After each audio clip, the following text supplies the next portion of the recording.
नमस्कार. कृषी दर्शन कार्यक्रमात आपल्या सर्वांचं स्वागत. केळी हे फळ गरिबांपासून श्रीमंतांपर्यंत लोकप्रिय आहे. ते फळ स्वादिष्ट आहे आणि सहज उपलब्ध आहे. त्यामुळे आजचा कार्यक्रम जो आहे त्या अनुषंगाने आपण घेतलेला आहे केळी बागेचे संरक्षण आणि त्यासाठीच्या उपाययोजना. या विषयावर मार्गदर्शन करण्यासाठी आज दूरदर्शनच्या स्टुडिओमध्ये आले आहेत डॉक्टर महेश महाजन सर. नमस्कार सर. नमस्ते. डॉक्टर महेश महाजन सर हे प्रभारी प्रमुख आणि वरिष्ठ शास्त्रज्ञ आहेत कृषी विज्ञान केंद्र पाल जळगाव येथे. आत्ता जे मी म्हटलं की केळीचं जे फळ आहे ते खूप वैशिष्ट्यपूर्ण आहे, तर केळी फळाबद्दल काय त्याचं महत्त्व आहे हे तुम्ही कसं सांगाल? केळी हे सर्वकष असं फळ आहे. त्याचं कारण असं आहे की केळीमध्ये मोठ्या प्रमाणावर पोषक तत्व जे आहेत, पोषण तत्वे जे आपल्याला लागतात शरीराची ऊर्जा निर्माण करण्यासाठी, तर ते फळ जे आहे ते त्या फळाचा तो गुणधर्म आहे. सर्वात महत्त्वाचं म्हणजे हे जे फळ आहे हे फळ गरिबांपासून तर श्रीमंतांपर्यंत जसं आपण उल्लेख केला तर सर्वांसाठी म्हणजे समाजातील सर्व घटकांकरिता हे बाजारामध्ये सहजपणे वर्षभर उपलब्ध असणारं हे फळ आहे. आणि दुसरा एक महत्त्वाचा भाग असा की केळी जे आहे आपला महाराष्ट्र राज्य हे केळी लागवड क्षेत्रामध्ये उत्पन्नामध्ये सुद्धा मोठ्या प्रमाणावर आघाडीवर आहे. तर त्यातल्या त्यात जळगाव सारख्या जिल्ह्यामधून केळी पिकाला GI टॅग मिळालेला आहे. म्हणजे आंतरराष्ट्रीय स्तरावर सुद्धा केळी पिकाचं एक वैशिष्ट्यपूर्ण असं महत्त्व प्राप्त झालेलं आहे. म्हणजे फळाचा दर्जा तर आहेच आहे, परंतु विपणनाच्या दृष्टीने सुद्धा केळीला अनन्य असं साधारण महत्त्व प्राप्त झालेलं आहे.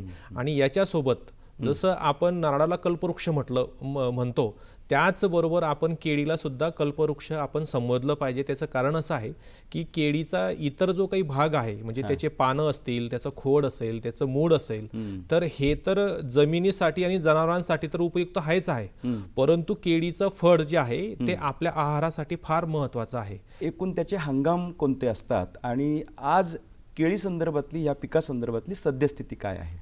आपण जर संपूर्ण भारताचा आणि महाराष्ट्राच्या आणि त्यातल्या त्यात महाराष्ट्रामधले जे काही प्रमुख जिल्हे आहेत जे केळी उत्पादक आहेत याचा जर विचार केला तर केळी लागवडीचा हंगामाचा जर विचार केला आपण तर एक मृगबाग जो जून जुलैमध्ये आपण त्याची लागवड करतो. दुसरा एक हंगाम केळीचा आहे ज्याला आपण कांदेबाग म्हणतो की जो आपण ऑक्टोबर नोव्हेंबर ह्या महिन्यामध्ये लागवड करतो. आणि तिसरा जो हंगाम आहे त्याला आपण रामबाग म्हणतो की त्याची लागवड ही साधारणतः फेब्रुवारी मार्चमध्ये केली जाते. तर आपल्या भारतामध्ये किंवा महाराष्ट्रामध्ये 3 हंगामामध्ये 3 कालावधीमध्ये हा जो काही केळी लागवड आहे ती केली जाते.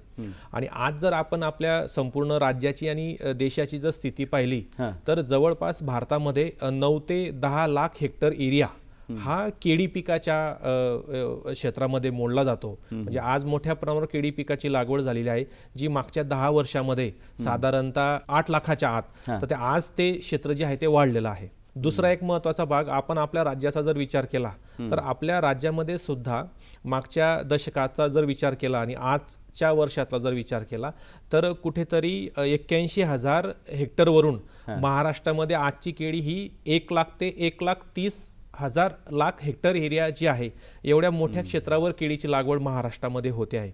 आणि त्यातल्या त्यात महाराष्ट्रामध्ये जर आपण विचार केला तर उत्तर महाराष्ट्रातले जे काही जिल्हे आहेत त्याच्यामध्ये आघाडीवर आहे तो जळगाव जिल्हा, नंतर नंदुरबार जिल्हा आणि धुळे जिल्हा. याच्यासोबत महाराष्ट्रामध्ये इतर जिल्ह्यामध्ये सुद्धा मोठ्या प्रमाणात केळी होते आहे. उदाहरणार्थ सोलापूर असेल, नांदेड असेल, परभणी असेल. परंतु त्यातल्या त्यात उत्पादन आणि उत्पादकतेमध्ये जो जिल्हा महत्त्वाचा आहे किंवा आघाडीवर आहे तो म्हणजे जळगाव जिल्हा. आज महाराष्ट्राचा जर विचार केला तर एकट्या जळगाव जिल्ह्यामध्ये जवळपास 65,000 ते 70,000 हेक्टर एरिया जो आहे तो फक्त केळी पिकाखाली आहे. आणि मोठ्या प्रमाणावरची उत्पादकता जी आहे ती 63 मेट्रिक टन तर 70 मेट्रिक टन पर्यंत पर हेक्टर एवढी उत्पादकता एकट्या जळगाव जिल्ह्याची आहे. म्हणजे संपूर्ण आपण जर आशिया खंडाचा जरी विचार केला तर सगळ्यात जास्त उत्पादकता देणारा जर जिल्हा कुठला असेल तर तो त्याच्यामध्ये महाराष्ट्रामध्ये जळगाव जिल्हा आहे. आणि त्याचप्रमाणे महाराष्ट्रासोबत तामिळनाडू सुद्धा राज्य जे आहे ते केळी पिकामध्ये आघाडीवर आहे, परंतु उत्पादनाच्या बाबतीत आपलं राज्य जे आहे ते आघाडीवर आहे. आपण जर म्हटलं की हे तुम्ही हंगाम सांगितले, तर हंगामानुसार कशा पद्धतीची काळजी केळी पिकाची घेतली गेली पाहिजे? तंत्रज्ञान आणि संशोधनाच्या माध्यमातून केळी पिकामध्ये जे काही क्वालिटीचं बियाणं ज्याला म्हणतो आपण, किंवा चांगल्या पद्धतीचं जे बियाणं आहे, गुणवत्तेचं बियाणं आहे, ते आज आपल्याकडे उपलब्ध झालेलं आहे. आणि तंत्रज्ञानाच्या माध्यमातून मोठ्या प्रमाणावर ऊती संवर्धित रोपं जे आहेत ते सुद्धा आपल्याकडे या ठिकाणी उपलब्ध झालेले आहेत. आणि शेतकरी ऊती संवर्धित रोपांची जी काही लागवड आहे ती प्राधान्याने करताना दिसत आहेत. हा जर आपण विचार केला तर मुरुगबाग असेल, कांदेबाग असेल किंवा तुमचा रामबाग असेल, तर या तिन्ही हंगामामध्ये मोठ्या प्रमाणावर लागवड केली जाते. आपण जर वस्तुस्थिती अशी पाहिली की ज्या बागेची लागवड म्हणजे मुरुग बागमध्ये आपण जून जुलैमध्ये लागवड जर केलेली असेल तर त्या केळीला तिथून साधारणतः मार्च एप्रिलमध्ये त्याची काढणी केली जाते. ज्या बागाची लागवड ऑक्टोबर नोव्हेंबरमध्ये केलेली आहे त्याची जी काढणी आहे ती पुढच्या 10 महिन्यामध्ये 11 महिन्यामध्ये त्या ठिकाणी केली जाते. जो बाग तुमचा फेब्रुवारी मार्चमध्ये लागलेला आहे त्याची लागवड डिसेंबर जानेवारीमध्ये त्या ठिकाणी केली जाते. म्हणजे केळी लागवडीसाठी थंडीचा जो हंगाम आहे, थंडीचा जो कालावधी आहे त्यावेळेस आपल्याला काळजी घेणं आवश्यक आहे. किंवा हे जे काही काढणीला आलेला जो बाग आहे, उदाहरणार्थ मुर्ग बाग जो आहे जो जून जुलैमध्ये लागवड केलेला आहे, त्याची सुद्धा जी काळजी आहे ती विशेष करून उन्हाळ्यामध्ये घेणं गरजेचं आहे. तर हंगामानुसार वातावरणामध्ये जे काही बदल होत आहेत ह्या बदलांचा अभ्यास करून किंवा त्याचे निरीक्षण नोंदवून आपण त्या ठिकाणी केळी पिकाची जी काळजी आहे ती काळजी आपल्याला अति थंडी, अति पाऊस, अति वारा किंवा अति तापमान हे जे काही घटक आहेत या घटकांचा एक आपण अभ्यास करून, वातावरणातल्या घटकांचा अभ्यास करून आपण या ठिकाणी केळी पिकाचे जे काही वेगवेगळे हंगाम आहेत, लागवड केलेला कालावधी आहे तो लक्षात घेऊन आपण त्या ठिकाणी काळजी घेणं गरजेचं आहे. सध्या उन्हाळ्याचे दिवस आहेत. हो, खास करून उन्हाळ्यामध्ये केळीच्या पिकाची कशी काळजी घेतली गेली पाहिजे? शेतकरी त्या ठिकाणी मोठ्या प्रमाणावर प्रति झाड खर्च करून त्या ठिकाणी केळीची लागवड करतो. आणि त्या ठिकाणी अन्नद्रव्यांचं व्यवस्थापन असेल, टिश्यू कल्चर रोपं असतील किंवा इतर संपूर्ण निविष्ठा आणून तो त्या ठिकाणी तो बाग जो आहे तो उभा करतो. परंतु सद्यस्थिती जर आपण पाहिली, केळी लागवडीच्या दृष्टिकोनातून जर आपण एक विचार केला तर कमीत कमी तापमान हे 10 डिग्री सेल्सिअस आणि जास्तीत जास्त तापमान हे 40 डिग्री सेल्सिअस किंवा 38 डिग्री सेल्सिअस हा जो काही तापमान आहे, ह्या तापमानाच्या रेंजमध्ये केळी पीक त्या ठिकाणी उत्पादन देऊ शकते. परंतु आपण जर आता सध्याची स्थिती जर पाहिली तर नक्कीच संपूर्ण महाराष्ट्राचा जर विचार केला आपण तर हवामान बदलामुळे जे काही तापमानामध्ये वाढ झालेली आहे, म्हणजे आपण जर मागच्या 10 दिवसाचा किंवा 5 दिवसाचा जर ॲव्हरेज काढण्याचा प्रयत्न केला तर नक्कीच जी केळीची बाग आता काढणीवर आलेली आहे किंवा जी बाग कांदेबाग म्हणून लागवड आहे ती आता वाढीच्या अवस्थेमध्ये आहे, तर ह्या अवस्थेमध्ये 40 डिग्री सेल्सिअस पेक्षा तापमान त्या शेतामध्ये आहे किंवा त्या वातावरणामध्ये आहे किंवा एकत्रित तापमानाची पातळी ही उंचावलेली आहे.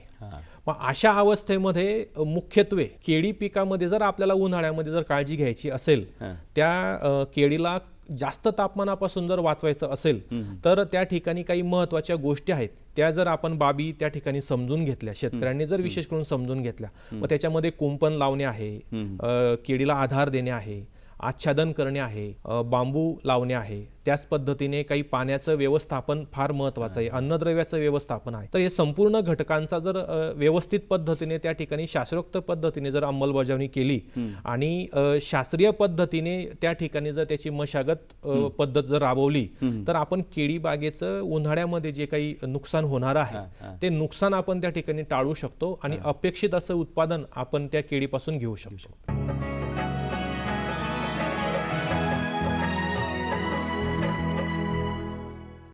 केळी बागेच्या दृष्टीने कुंपण नावाची जी पद्धत आहे त्याचा वापर कशा पद्धतीने उपयुक्त ठरू शकतो? साधारणतः तापमान वाढलं की त्या ठिकाणी उष्ण वारे सुद्धा केळी बागेमध्ये प्रवेश करतात आणि उष्ण वारा जो आहे, उष्ण लहरी ज्या आहेत तर त्या ठिकाणी निर्माण होतात आणि ते पिकांना नुकसान करतात. आता केळी बागेचं जर आपण एकत्रित जर ढोबळ रचना पाहिली तर केळी बाग जी आहे ही केळी बाग त्या ठिकाणी 5 फूट बाय 5 फूट अंतरावर त्या ठिकाणी लागवड केलेली असते आणि उन्हाळ्यामध्ये असणारा हा जो काही बाग आहे त्या ठिकाणी पाण्याचं व्यवस्थापन हे फार महत्त्वाचं असतं. म्हणजेच काय की त्या केळी बागेमध्ये आर्द्रता टिकवणं हा फार महत्त्वाचा विषय आहे आणि त्या ठिकाणी उष्ण लहरीचा जो काही प्रवेश आहे तो होऊ नये म्हणून याच्यासाठी कुंपण जे आहे ते लावलं जातं. तर शेतकऱ्यांना आम्ही ही एक या ठिकाणी प्रॅक्टिस करण्यासाठी आग्रह धरतो की कुंपण जे आहे ते आपण 2-3 पद्धतीने अगदी कमी खर्चातलं कुंपण आपण त्या ठिकाणी करू शकतो. म्हणजे पश्चिम दिशेला आणि उत्तर दिशेला आपण जर त्या ठिकाणी ताक, शेवरी, गजराज गवत असेल, बांबू असेल याची जर लागवड करून घेतली तरी सुद्धा चांगल्या पद्धतीने ते वारारोधक म्हणून कुंपणाचं काम हे पिकं करतात. दुसरा एक उपयोग आहे की कालांतराने ज्यावेळेस तो बाग संपेल म्हणजे हार्वेस्टिंग होईल तर त्यावेळेस जनावरांना तो चारा सुद्धा त्या ठिकाणी उपयोगात येईल. म्हणजे दुय्यम उपयोग त्याचा आहे. तिसरा उपयोग हा होतो की त्या ठिकाणी माती धरून ठेवण्यासाठी सुद्धा हे जे काही गवतवर्गीय जे पिकं आहेत ते मुळं त्या ठिकाणी काम करतात. म्हणजे 3 उद्देश घेऊन आपण कुंपण जे आहे ते करू शकतो. किंवा ज्या शेतकऱ्यांना हे गवत किंवा अशा पद्धतीचं लागवड शक्य नाही तर त्यांनी काय ते असं करू शकतात की त्या ठिकाणी नेट जी आहे, हिरवी नेट जी आहे ती नेट ते संपूर्ण बागाला ते लावू शकतात. किंवा हेही शक्य नसेल तर अगदी कमी खर्चामध्ये शेतकरी काय करू शकतो की अगदी वाया गेलेले कापड आहेत किंवा विशेष करून साड्या ज्या आहेत तर त्या साड्या सुद्धा त्या बागेला पूर्णपणे ते लावू शकतात.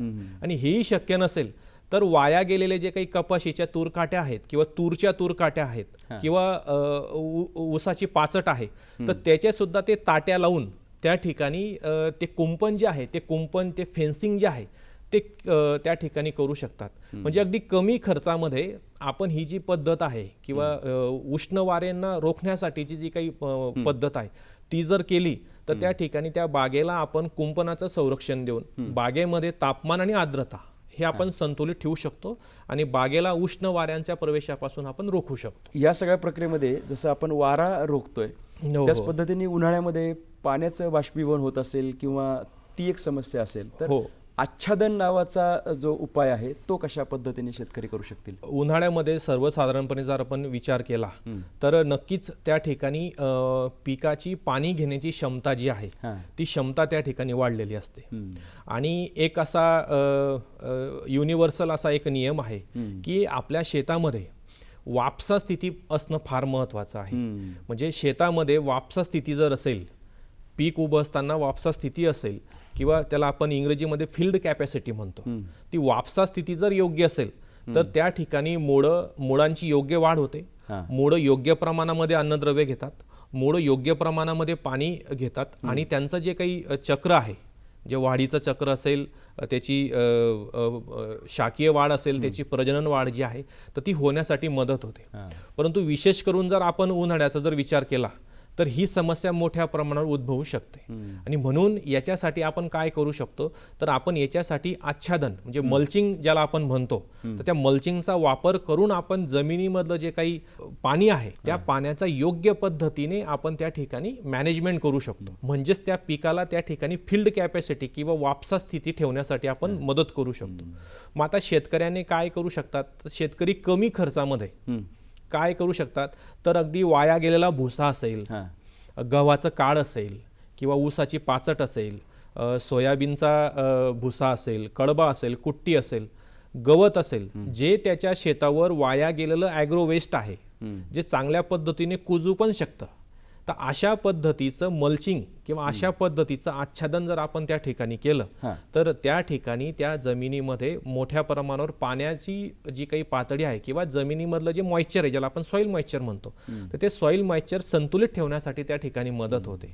किंवा जे शेतकरी चांगल्या पद्धतीने म्हणजे निर्यातक्षम केळी जे शेतकरी करत आहेत, आपल्या महाराष्ट्रामध्ये आहेत काही, जळगावमध्ये मोठ्या प्रमाणावर एक्सपोर्ट ओरिएंटेड जे काही प्रोडक्शन आहे ते केलं जातं, तर त्या ठिकाणी सुद्धा शेतकरी अशी एक पद्धत पद्धत वापरतात की 30 मायक्रॉनचा चंदेरी काळ्या रंगाचा जर प्लास्टिक आपण त्या ठिकाणी अंथरून घेतला तर त्याच्याने सुद्धा एक चांगल्या पद्धतीचं नियोजन आपण या ठिकाणी करू शकतो. म्हणजे अप्रत्यक्षरित्या पाण्याचं सुद्धा नियोजन त्या ठिकाणी होतं, तणांचं नियंत्रण जे आहे ते सुद्धा त्या ठिकाणी होतं आणि विशेष करून त्या ठिकाणी मुळं जे आहेत त्या मुळांच्या सभोवताली किंवा त्या वनस्पतीच्या सभोवताली संपूर्ण ठिकाणी वापसा स्थिती राहण्यासाठी मदत होते. उन्हाळ्यामध्ये आपण केळी बागांच्या साठीच्या संरक्षणाबद्दल बोलतोय. होय. हा मुद्दा जितका महत्वाचा तितकाच केळीचा जो घड आहे तो त्याची काळजी कशी घ्यावी हा मुद्दा सुद्धा तुम्ही सांगा. आणि खास करून जो काढणीसाठी आलेला केळीचा घड आहे त्याची कशी काळजी घ्यावी अगदी थोडक्यात सांगा. जी बाग जूनमध्ये लागवड केलेली आहे म्हणजे मुरुग बाग जी आहे ते साधारणतः ह्या कालावधीमध्ये म्हणजे मार्च एप्रिल मे मध्ये तो जो काही घड आहे किंवा ती जी बाग आहे ती काढणीला आलेली असते. तर अशा वेळेस आपण प्रखर उष्णतेमुळे जे काही केळी निसवल्यानंतर केळ फुल आल्यानंतर जो काही वरचा भाग आहे म्हणजे केळीच्या घडाचा जो वरचा भाग आहे ज्याला आपण दांडा म्हणतो, तर प्रखर उष्णतेमुळे त्या ठिकाणी तो दांडा जो आहे तो काळपट पडू शकतो, तो कमकुवत होऊ शकतो किंवा जास्त तापमान जर झालं तर त्या ठिकाणी तो जो काही केळीचा घड आहे तो त्या ठिकाणाहून खाली सुद्धा पडू शकतो. बरोबर. हे रोखण्यासाठी आपण काय करू शकतो तर हे रोखण्यासाठी त्या झाडावरचेच 2 ते 3 पानं तेच पानं आपण त्या घडावरती झाकू शकतो. त्याला आपण स्कर्ट करू शकतो आपण त्याला. आणि ते स्कर्टसाठी आपण ते जे केळीचे जे काही 2-3 पानं आहेत ते पानं आपण त्या घडावर झाकू शकतो. म्हणजे त्या ठिकाणी त्या दांड्याचं संरक्षण होईल, घड जो आहे तो कमजोर होणार नाही, त्याची गुणवत्ता जी आहे ती गुणवत्ता ढासळणार नाही आणि त्याची जी काही चकाकी आहे किंवा एकत्रित घडाचं जे काही योग्य व्यवस्थापन आहे काळजी आहे ती त्या ठिकाणी घेतली जाईल. किंवा दुसऱ्या पद्धतीने आपण काय करू शकतो तर 6% सछिद्र असणारी जी काही स्कर्टिंग बॅग आहे तर ती स्कर्टिंग बॅग सुद्धा आपण त्या ठिकाणी लावू शकतो. स्कर्टिंग बॅग घेताना शेतकऱ्यांनी एकच काळजी घेतली पाहिजे की वरचा जे काही भाग आहे तो त्या घडाला बांधणं आवश्यक आहे. स्कर्टिंग बॅगचा खालचा जो भाग आहे तो मोकळा सोडणं त्या ठिकाणी गरजेचं आहे, कारण की त्या ठिकाणी सूक्ष्म वातावरण तयार होतं म्हणजे कीड पासून सुद्धा संरक्षण मिळतं आणि हे जे काही वातावरणातले घटक आहेत सूर्यप्रकाश आहे त्याच्यापासून सुद्धा त्या घडाचं योग्य पद्धतीने आपण व्यवस्थापन करू शकतो. जो घड काढणीला आलेला आहे अशा घडाला जर त्या घडाचं वजन जर जास्त असेल आणि जर योग्य पद्धतीने मातीचा वरंबा जर त्या ठिकाणी नसेल किंवा कमी अधिक प्रमाणामध्ये असेल तर आपण त्या ठिकाणी दणकट काठी किंवा बांबूचा आधार देऊन त्या घडाला संरक्षण देणं गरजेचं आहे, त्याला आधार देणं गरजेचं आहे, त्याला प्रॉपिंग करणं गरजेचं आहे. आणि हे जर आपण केलं तर त्या ठिकाणी नुकसान जे आहे घडाचं जे नुकसान आहे ते होण्यापासून टळू शकेल आणि त्या घडाची योग्य पद्धतीने काढणी शेतकरी करू शकेल.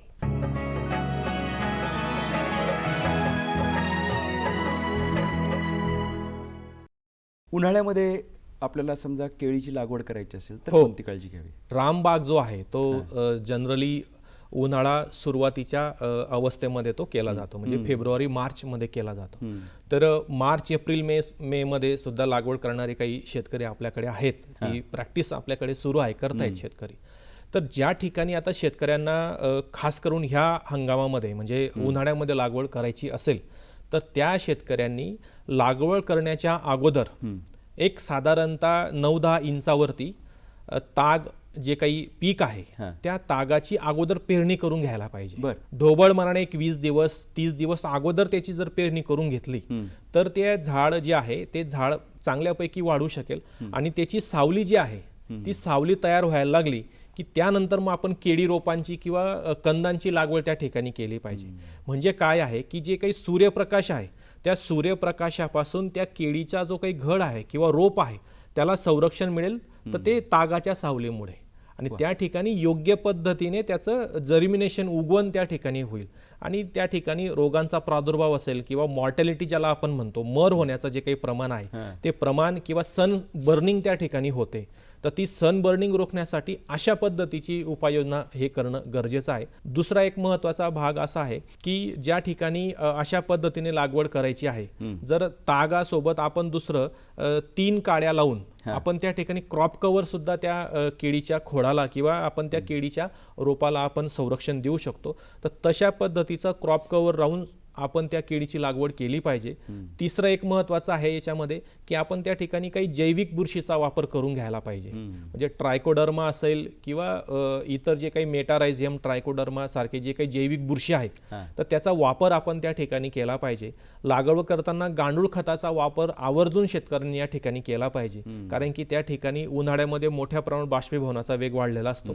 तर तशा वेळेस गांडूळ खत जे आहे तर ते सच्छिद्रता ठेवण्याचं काम करतं आणि योग्य पद्धतीने त्या मुळांची वाढ त्या ठिकाणी होते आणि म्हणून पोरोसिटी तयार करण्याचं काम गांडूळ खतमुळे होतं आणि योग्य पाणी व्यवस्थापन.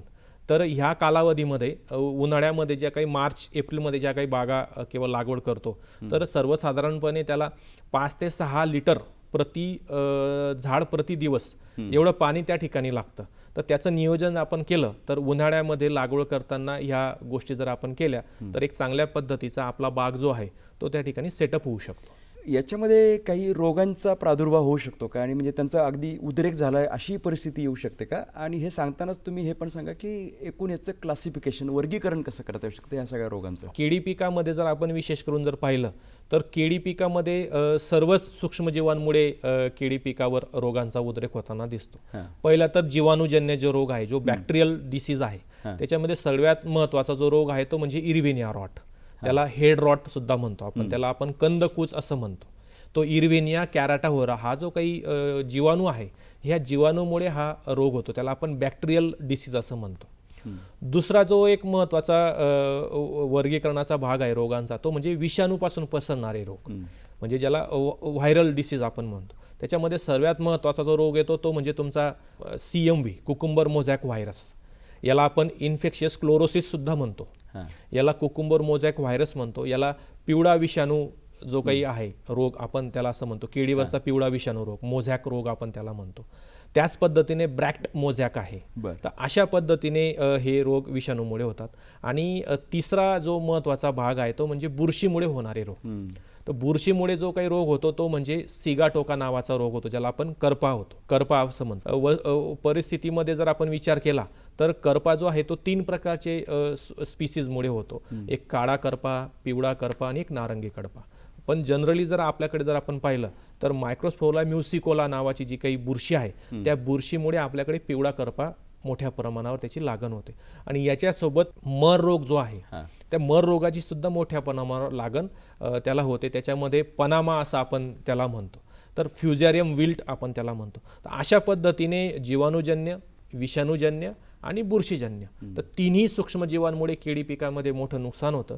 आणि याच्यासोबत काही अन्नद्रव्यांची कमतरता असेल, नैसर्गिक आपत्ती असेल तर त्याच्यामुळे सुद्धा मोठ्या प्रमाणावर या ठिकाणी रोगांचा उद्रेक होताना दिसतो. कोणती लक्षणं दिसल्यावरती आपण ओळखायचं की हा करपा आहे, हा CMV आहे? जमिनीपासून सुरुवातीची जी काही पानं आहेत तर सुरुवातीच्या पानांवरती याचे लक्षणं दिसतात. हा एक मुद्दा शेतकऱ्यांनी लक्षात घेणं गरजेचं आहे. याच्यामध्ये सुरुवातीच्या अवस्थेमध्ये अगोदर अंडाकृती लहान ठिपके आपल्याला दिसतात की ज्याचं वलय जे आहे ते पिवळं झालेलं असतं आणि कळा मात्र काळी असते, त्याला आपण पिवळा करपा म्हणतो. आणि मग टप्प्याटप्प्याने हा जो काही वलय आहे हे वलय मोठं झाल्यानंतर कालांतराने 8 दिवसानंतर 4 दिवसानंतर त्याची जी काही सिव्हिअर स्टेज येते त्या सिव्हिअर स्टेजमध्ये हा करपा जो काही आहे याचे स्पोर्स जे आहेत हे जमिनीकडून आकाशाकडे जातात आणि मग खालच्या पानापासून मधलं पान असेल, नंतर वरचं पान असेल. तर अशा पद्धतीने ह्या रोगाचा प्रसार जो आहे तो त्या झाडावर होतो आणि पिवळं पडलेला जो काही ठिपका आहे तो कालांतराने मोठा होतो, तो पॅच जो आहे तो मोठा होतो आणि नंतरच्या कालावधीमध्ये हे जे काही पान आहे हे पान आपल्याला तंबाखूच्या रंगासारखं झालेलं पूर्णपणे दिसतं. आणि ते जे काही पान आहे ते मोठ्या प्रमाणावर जर ते असेल झाडांवरती ते संख्या जर वाढली तर त्या ठिकाणी सिव्हिअर स्टेज जी आहे करपा रोगाची ती त्या ठिकाणी आलेली आहे असं आपण ते गृहीत धरू शकतो. आणि हे त्याचं मुख्य लक्षण जे आहे ते आपण लक्षात घेण्यासारखं त्याच्यामध्ये आहे. आणि दुसरं CMV जो आहे कुकुंबर मोझॅक व्हायरस तर हा सुद्धा मोठ्या प्रमाणावर विषाणूमुळे होणारा रोग आहे. हा मावामुळे पसरणारा रोग आहे. याच्यामध्ये चंदेरी पट्टे त्या ठिकाणी दिसतात. सुरुवातीची जी काही अवस्था आहे केळी पिकाची तर त्याच्यामध्ये शिरा ज्या आहेत पानांच्या त्या पानांच्या शिरा जाड झालेल्या असतात, ते चंदेरी त्या ठिकाणी दिसतात आणि ते जे काही पान आहे ते कोमजून गेलेलं आपल्याला त्या ठिकाणी दिसतं. तर अशा पद्धतीची जी काही लक्षणं आहे किंवा जास्त अवस्था जर असेल, सिव्हिअर स्टेज असेल तर कुकुंबर मोझॅक व्हायरसमध्ये पोंगा सड हा सुद्धा एक महत्त्वाचा भाग आपल्याला त्या ठिकाणी झालेला दिसतो. आणि अशा पद्धतीने ते जे काही क्लोरोसिस आहे हरितद्रव्यांचा पूर्ण नाश त्या पिकावर होतो आणि ते पान आपल्याला नंतरच्या काळामध्ये पूर्ण पिवळं झालेलं दिसतं. एकात्मिक पद्धतीने हे रोग व्यवस्थापन कसं करता येऊ शकेल ह्याच दृष्टीने तुम्ही शेतकऱ्यांना आता सल्ला या ठिकाणी द्यावा. तर याच्यामध्ये बीज प्रक्रिया करणं फार महत्त्वाचं आहे. एकात्मिक रोग व्यवस्थापनामध्ये आपण कंद ज्यावेळेस लागवड करतो तर ते बुरशीनाशक आणि कीटकनाशक, शिफारस केलेले जे बुरशीनाशक आहेत, कीटकनाशक आहेत, त्याचा वापर करून आपण कंद प्रक्रिया करणं गरजेचं आहे. दुसरा एक महत्त्वाचा भाग एकात्मिक रोग व्यवस्थापनामध्ये की जैविक घटकांचा वापर करणं गरजेचं आहे. याच्यामध्ये CMV जो रोग आहे तो मावामुळे पसरतो आणि म्हणून मावा जो आहे, रस शोषणारी कीड आहे, याच्या नियंत्रणासाठी आपण इमिडाक्लोप्राइड जे शिफारस केलेलं कीटकनाशक आहे त्याचा वापर आपण या ठिकाणी 8 ml प्रति 10 लिटर पाणी अशा प्रमाणामध्ये घेऊन त्याचा फवारणी करणं गरजेचं आहे. 5% निमोडी अर्काचा फवारा जर आपण करून घेतला तर मोठ्या प्रमाणात त्या ठिकाणी ह्या नियंत्रण आपल्याला मिळू शकतं. आणि त्याच पद्धतीने व्हर्टिसिलियम लेकानी 50 ग्रॅम प्रति 10 लिटर पाणी अशा पद्धतीने जर आपण वापरलं तर या ठिकाणी CMV रोगाचं नियंत्रण होऊ शकतं. कर्पारोगाच्या नियंत्रणामध्ये बीज प्रक्रिया आपण केली पाहिजे. त्याच पद्धतीने शिफारस केलेले जे काही बुरशीनाशक आहेत त्याच्यामध्ये प्रोपिकोनॅझोल अधिक मिनरल ऑइल जे आहे, प्रोपिकोनॅझोल 30 मिली प्रति 10 लिटर पाणी आणि मिनरल ऑइल, तर अशा पद्धतीने आपण त्याची फवारणी केली पाहिजे. आणि यासोबतच आपण स्वच्छ अशी बाग शेतामध्ये ठेवणं गरजेचं आहे. डॉक्टर महेश महाजन सर, आपण दूरदर्शनच्या स्टुडिओमध्ये आलात आणि शेतकरी बंधूंना ही माहिती दिलीत, याबद्दल स्टुडिओच्या वतीने मी आपले आभार मानतो. धन्यवाद. शेतकऱ्यांनाही खूप खूप शुभेच्छा. खरीप हंगामासाठी शुभेच्छा. धन्यवाद.